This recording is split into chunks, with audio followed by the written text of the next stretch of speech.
Hello everyone, welcome back to my series, The Decades of Action Challenge, here on my YouTube channel.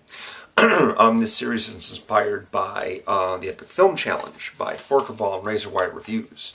They were looking at a book called 1001 Movies You Must See Before You Die, watching the entries that are written about in that book, making videos about what they thought of the films. My source material is a little different. I'm talking about a series of essays that are being written by Tom Breihan for avclub.com. His series is called A History of Violence, and it's about the last 50 years of action movies. He's picking what he considers the most important action movie of each year, starting with Bullet in 1968, moving forward to the present.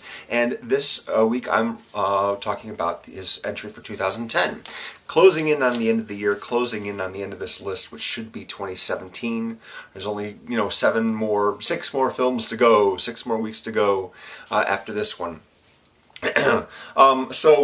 Breihan picked a South Korean movie. He was talking about how Hong Kong had this big explosion of very, very noteworthy action movies in the late 80s and early 90s, especially with guys like John Woo and Ringo Lam.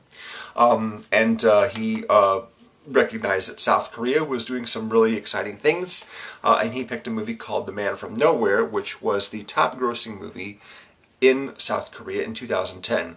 I'm never seen this movie before, don't know a lot about it, so I'm just basically repeating a bunch of stuff that I read about in Breihan's article and on the Wikipedia page, so nothing really fresh to offer there. I can tell you that the director's name is Lee Jeong-beom, and he did a couple of the movies called Cruel Winter Blues, which is a gangster revenge film, and No Tears for the Dead, which when I read the plot description, sounded a lot like John Woo's movie The Killer, in the same kind of plot. There's a hitman, he accidentally, there's a little girl that gets killed, the mother's the next target, so he decides to protect her. Anyway, those are the films by this same director.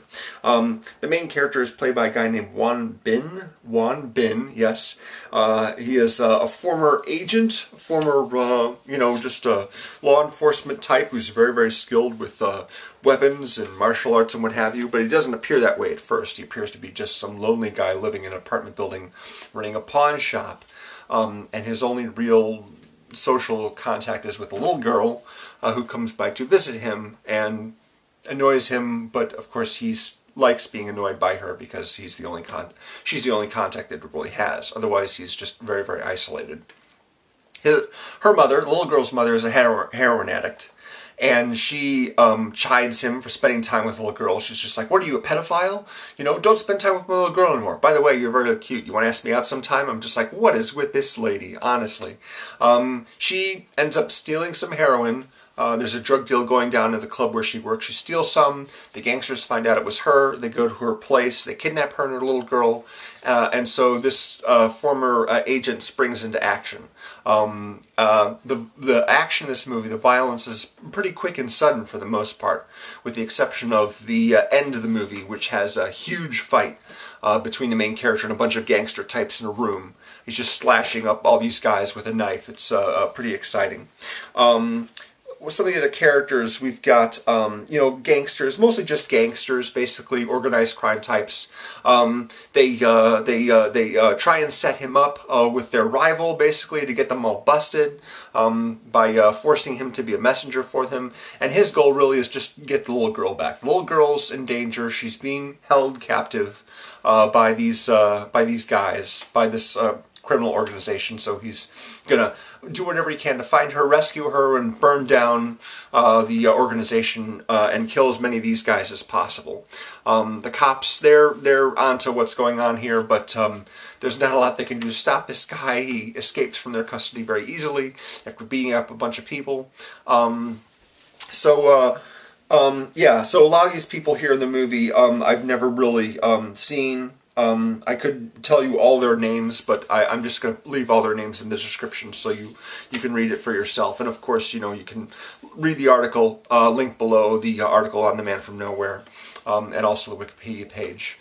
I'll leave that as well, just so you can, familiarize yourself with the other people involved in this. But, I'd never seen this movie before. I hadn't heard of any of these people, so I went in just completely cold. And it's a good movie. It's an exciting movie. It's fairly vicious at times, but yeah, there's a lot of really deplorable, hateable characters that you like seeing getting getting messed up royally by the main character. And I was expecting a super, super dark ending based on what Breihan wrote about it, but it turned out to be not nearly as dark as I thought it would be. So I'm like, oh okay, all right then. It's good. It's a good movie. I have to I kind of compared it to Killzone because that's the other East Asian action movie that I recently saw for this series. And it wasn't South Korean, I don't think. It was probably Chinese. I'm sorry, don't even remember. But I actually like this one a lot better. Although the fighting there was less fighting, less martial arts duels in it. Where Killzone basically had its whole climax about martial arts. But this one's, there's more shooting, there's more just like gangster shenanigans, and there's a great big building explosion that's very spectacular. But I was just consistently more entertained by this movie and thought it was just better made movie overall. So I recommend it. It's good. That's really all I had to say on this right now. Like I said, I'd never heard of any of these people before. I'd never seen this movie, so all I could say is that it's a good movie. It's got some good action in it. Some good violence, some good, horrific stuff happening in there. And if you're into that kind of thing, then go for it. Breihan also published his latest essay this morning, which was on Snowpiercer. And so I'm looking forward to seeing that in a few weeks once I get caught up to 2013. He mentioned that the next film that he's going to be writing about for 2014 is John Wick, which I guessed correctly. That was a fairly easy one to guess. So after that, it's like 3 more movies. 2015, which will probably be Mad Max Fury Road. 2016, 2017, we'll see what he picks for those years. And then once I watch those movies, rewatch them in some cases, and make videos about them, that'll be the end of the series. And I'll do some sort of summary series. Some sort of summary video on the whole all 50 years, all 50 movies of some kind.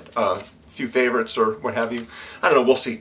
Anyway, if you'd like to see more videos that I'm doing for this series, the link is also below in the video description, along with that link to Breihan's article on The Man from Nowhere, as well as my Facebook page, where you can leave comments here, leave them there, anywhere you like. Thanks very much for watching, and I'll see you next time.